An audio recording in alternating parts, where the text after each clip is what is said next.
Welcome বন্ধুরা। প্রাথমিক নিয়োগ দুর্নীতি নিয়ে যতগুলি মামলা চলছে তার মধ্যে একটি মামলায় আমরা দেখেছিলাম যে বিচারপতি গঙ্গোপাধ্যায় ৩রা জানুয়ারি কিন্তু সময় বেঁধে দিয়েছিলেন পর্ষদকে। মোট যে ৪২,৯৪৯ জন প্রাথমিক শিক্ষক নিয়োগ হয়েছিলেন তার প্যানেল যেন 10 দিনের মধ্যে প্রকাশ করেন। তো সেই প্যানেল প্রকাশ হওয়ার পরে আজকে কিন্তু তার শুনানি ছিল। তো সেই শুনানিতে একটি বড় বিষয় যেটি উঠে এসেছে সেটি হলো যে প্যানেলটা কিন্তু প্রকাশ করা থেকে আপাতত বিরত, কেননা ডিভিশন বেঞ্চ এই নির্দেশকে মানে বিচারপতি গঙ্গোপাধ্যায়ের যে নির্দেশ সেই নির্দেশকে খারিজ করে দিয়েছে। তো পুরো বিষয়টি কী রয়েছে অবশ্যই আপনাদের সাথে সেটা বিস্তারিত আলোচনা করে জানাচ্ছি। অবশ্যই ভিডিও স্কিপ না করে প্রথম থেকে শেষ পর্যন্ত দেখুন, দিলে পুরো বিষয়টি কিন্তু আপনারা জানতে পারবেন।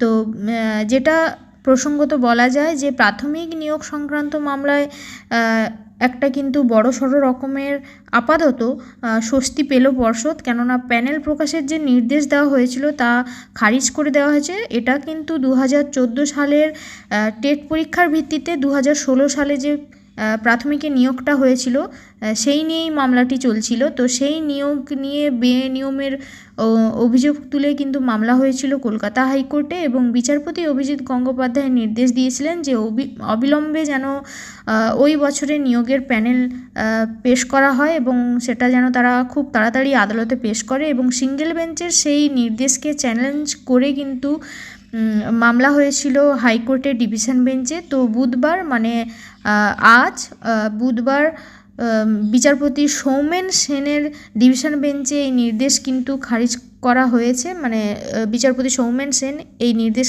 খারিজ করে দিয়েছেন।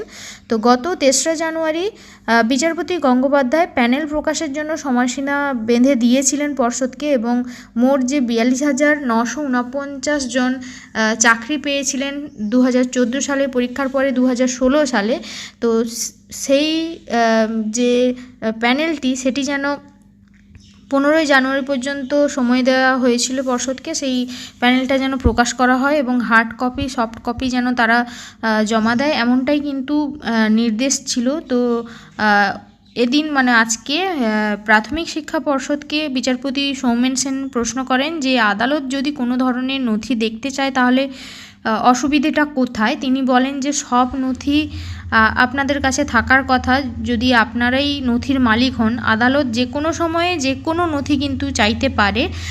তিনি জানতে চান যে আদালত যদি প্যানেল দেখতেও চায় সেক্ষেত্রে প্রাথমিক শিক্ষা পর্ষদকে প্রভাবিত করা হবে কিভাবে, তো কোনো অসুবিধার সম্মুখীন হতে হবে কিনা সেটাও জানতে চান বিচারপতি।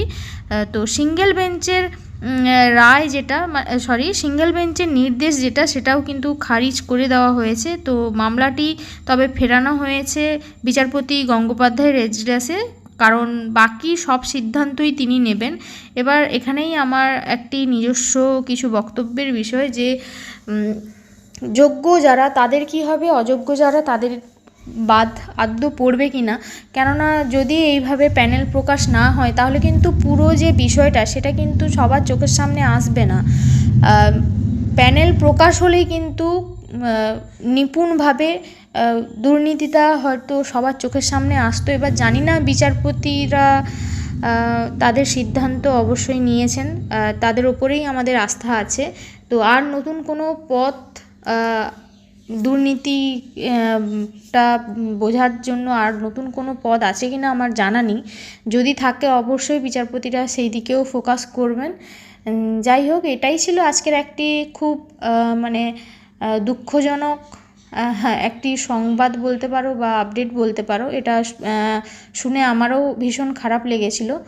যাই হোক, এবার দেখার যে নেক্সট শুনানি, মানে এই মামলা সংক্রান্ত শুনানি তো এখনও বাকি রয়ে গেছে, নেক্সট এই মামলার শুনানিতে কী রায় দেন বিচারপতি গঙ্গোপাধ্যায় সেটাও আমরা দেখব, জানবো, এবং অবশ্যই আপডেট পেলে আপনাদের সাথে খুব তাড়াতাড়ি সেটা শেয়ার করব। এই ধরনের বিভিন্ন আপডেট পেতে এবং নিয়োগের বিজ্ঞপ্তি পেতে অবশ্যই আমার চ্যানেলটিকে সাবস্ক্রাইব করে পাশে থাকতে পারেন। আজকের মতো এখানেই শেষ করছি, ধন্যবাদ।